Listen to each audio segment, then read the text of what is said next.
What's up, everyone, and welcome to a WNBA State of Mind where we mainly discuss basketball, but we love other topics. And we are here with part two of me and Dr. B, Bethany Tennant.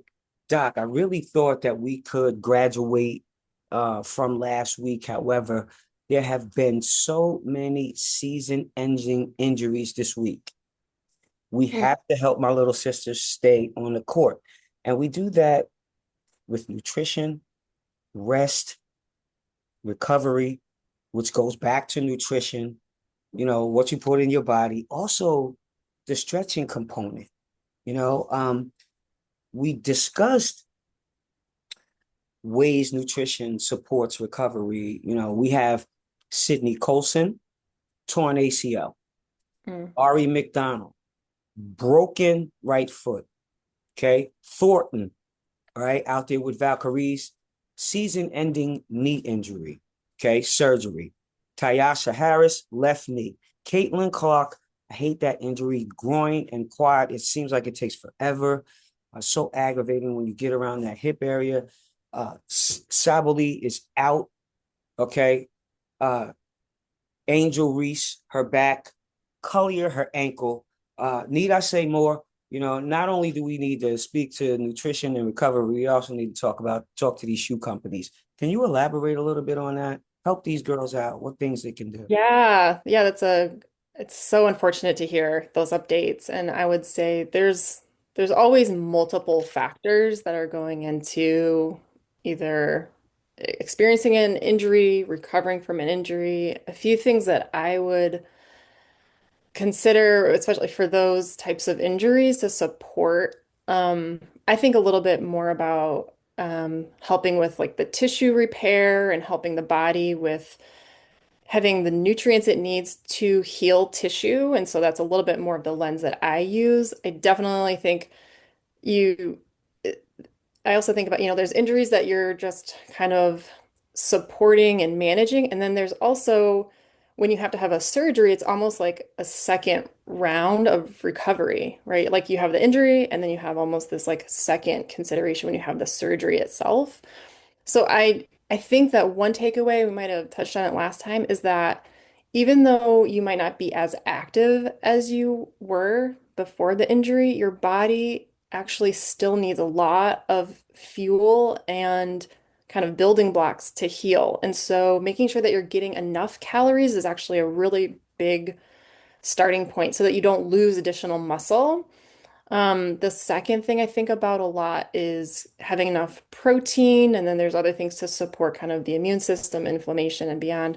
But you're thinking too about like prevention and injury mitigation, as you mentioned, things like, stretching and, from the ground up, making sure your foot and ankle and then the knee and then the hip. I think those are definitely more expertise around like the biomechanics and strength and conditioning for stability, mobility. But the things that I also think about are there's actually some research that shows risk of injury is higher when you're not getting enough sleep. And so there's a few things that are definitely things that you try to control as best you can. And then of course there's things that happen that are outside of your control, whether it's, another player on, contact or how you land or things like that. But sleep is also so important. And I would just highlight, hydration, nutrition, sleep, and then being really mindful of, you know, as just all those other aspects of supporting, myofascial recovery or like fascia tissue to be able to support and stabilize joints and of course, there's those nutrition pieces that would be like a little bit more specific for the individual based on the injury itself. But yeah, there's a lot of different layers that we think about to support prevention or I guess mitigation as best you can. And I think of those foundations of sleep and nutrition, stress management as best you can as well. That can play a role in sort of like metabolic cellular environment of the tissue that can be a concern. And then after, I just think a lot about that recovery picture. And sometimes it is also supporting mindset. I think it's there's a lot of maybe anxiety or depression that can be experienced when you have an injury and navigating that. That's a big part to be considering too, that it's not just the knee, it's not just that tendon or ligament. We're thinking about that whole athlete and how that can be impacting them as a whole person. Yeah, I mean, it's so much, to keep your body going. And I know for me, I'll use that as an example. Yeah. I mean, I had a lot of people around me that really loved the human body. They loved anatomy. And so those components that are so important, you have to take advantage and really focus when you're doing your injury prevention exercises prior to the game. Okay, it's important for you to warm up, you know, a lot before the game. Get your shots up. It's important, like you said, to get that rest and that recovery and that sleep, because when you don't, that's when it happens. I see a lot, of teams that have, like just like with the aces they were mentioning, and I think, and you could correct me if I'm wrong, and people out there can correct me if I'm wrong, and you're listening to a WNBA State of Mind. I'm sitting on here chopping it up with Dr. B about injury prevention. There's a lot of players that got hurt this season. I mean, this season, actually this week. And we're trying to speak to that a little bit. And so, there's a lot of things that you can do. And I know that a lot of players, they definitely do get hurt during those times. I think the Aces, they have to play a team this week 3 times. It might be the same team. So could you elaborate a little bit on that? Speak to that. Like, what can they do? I know as an athlete, I just said some of the things that I would do, but in the mind of a physician or the mind of a nutritionist, and coming from your expertise, what would you say to that player right now? You got 3 games, girl.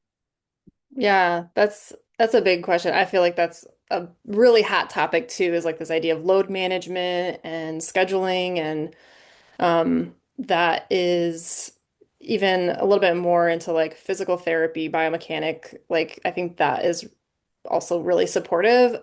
My lens that I would consider is really supporting that recovery. Hydration is so important. I would think that is, even though sometimes it's these like simple things, but and they can be a little bit almost, you can underestimate the impact that they can have. But being hydrated enough actually can impact things like um, the, your tissues that are surrounding your joints that help with like stability, and the fascia that helps with kind of everything. I also think about, helping with when your recovery, things like tart cherry juice or things like turmeric or bromelain, quercetin. These are whether it's foods or even supplements to kind of support that inflammation process to help your body recover to then be ready to play the next day. Sleep again would be so crucial. And I think being really mindful of anything that's a little bit like talking to you or nagging, because we see how correlated things are when it comes to, if the ankle is a little bit spicy, then that can often contribute to something going into your like calf or Achilles or the knee. And so I think being really mindful around paying attention to parts of your body that need maybe a little bit additional recovery or support. I think doing things like uh, contrast soaks or using like the cold tub, those types of things can also be really helpful for that recovery process. And so utilizing all of those tools that you can. And I think maybe that's a little bit too. It's just understanding how everything is connected, right? And so if the knee is talking to you, then it might be impacting your risk of anything happening to like hip or maybe even the low back. So those are a few things that I would think about in terms of like when you have back to back to back, is just really like doubling down on your recovery and really optimizing the windows that you do have to fuel sleep and do those rehabilitation kind of therapies. Yeah, absolutely. And when you were saying all of those things, the only thing that's going through my mind is the knee bones connected to and so it, So it, true. it really does play out. I miss the things that we grew up because we had some really, really cool stuff to help us along. as far as sing-alongs and stuff like that to help us with our bodies back in the day. I remember all of that stuff from Schoolhouse Rock and on and on. And so like when you mentioned bromelain, the first thing I thought about was pineapples. Got it. Okay. So like how do we get people to associate food with Yeah. anti-inflammatory? Because when you Oh, said you need yeah. bromelain, you need to get more. I said, oh man, let me go out and buy some pineapples. So Yeah, what that's a other great way. foods, like you said, turmeric. Oh, let me go out. There might not be a lot of stuff that's not turmeric infused, but what True. kind of fruit or vegetable anti-inflammatory food can I eat to help me recover? Because I got a back-to-back game. Like I don't want to go slamming down a steak. That's a great question. And so I often think about using food first, and then I think, supplement. And so there's so much that you can leverage from using your food as part of your training and recovery. So to your question of anti-inflammatory, I would say some of the top foods are going to be things like fatty fish, actually. So like salmon or tuna, those can be helpful for those omega-3s. Those are sources of that. Leafy green vegetables, colorful fruits and vegetables. So those are going to be high in antioxidants. So things like blueberries are great. If you tolerate certain things like garlic and onion, those are also really great anti-inflammatory. And then, yeah, I love this idea of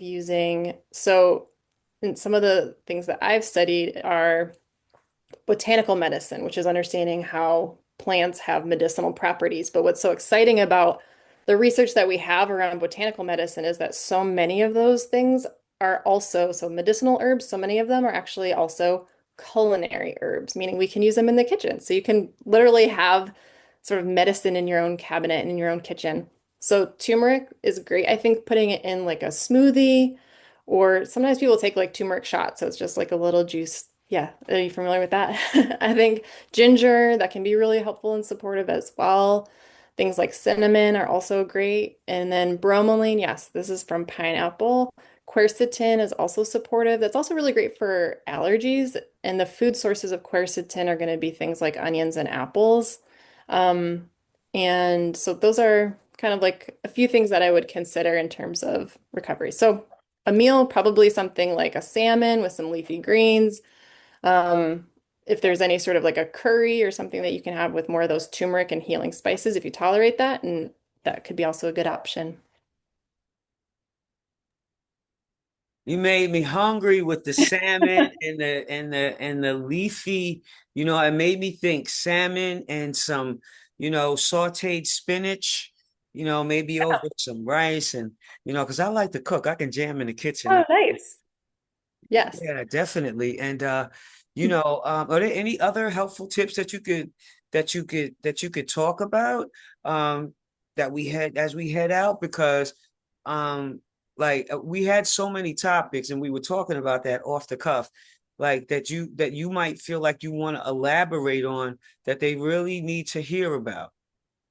I think a really key aspect in terms of injury, I guess, or just overall athletic performance, I would say, is the microbiome.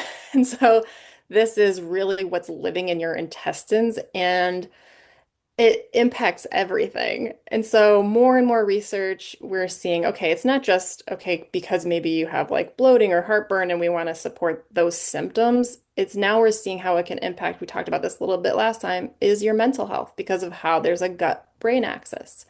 Sometimes patients or even athletes will come to me because they're concerned about their skin and they're like what's going on with their skin, but the skin and the gut health are also really connected. So sometimes as we're healing what's actually going on in the gut, we improve what's happening with the skin, which maybe is their initial concern, but there's like that gut skin axis. But we also see how it impacts hormones, and more research is showing like different types of what lives in your gut impacts your athletic performance and recovery.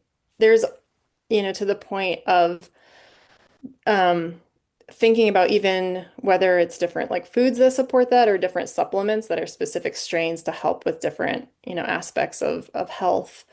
But I think it's really empowering because you can control that and it can make a big difference even after like 2 or 3 days based on what you're eating can change what lives in your microbiome. The takeaway is what you feed will grow, like in anything else, right? And so what you feed will grow. So we want to think about feeding the good bugs essentially. And so that's going to be this idea of, you know, fiber, so fruits and vegetables, nuts and seeds, that really helps with the microbiome. So there, that can be one thing to be focusing on. Probiotics can be found in food, whether that's yogurt or miso soup or kimchi or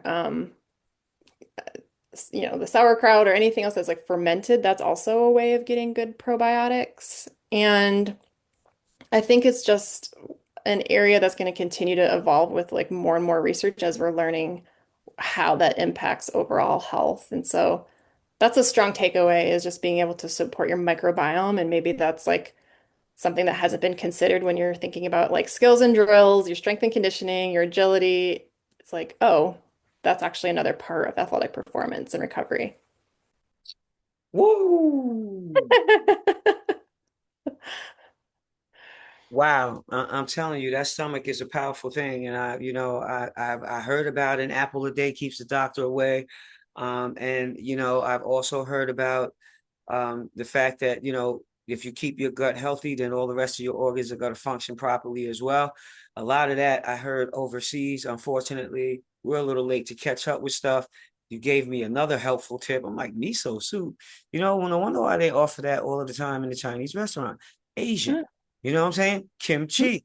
They also offer Asian.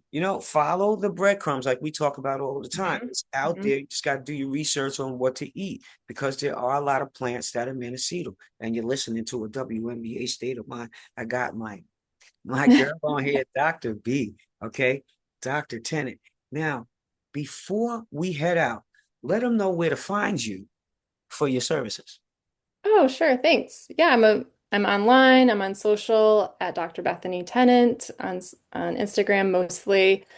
You can find me at my website is drbethanytennant.com. And yeah, I'd love to connect. If you have questions, I'd love to just continue the dialogue. And if I can be a resource or point to anything that would be helpful, I'd love to to be reach out. Yeah, absolutely. We're gonna have to go on Facebook Live with Dr. B. And we're gonna end on that note. And so make sure you go download, share, like, subscribe, repost WNBA State of Mind on your platforms. Sammy Sosa, peace out.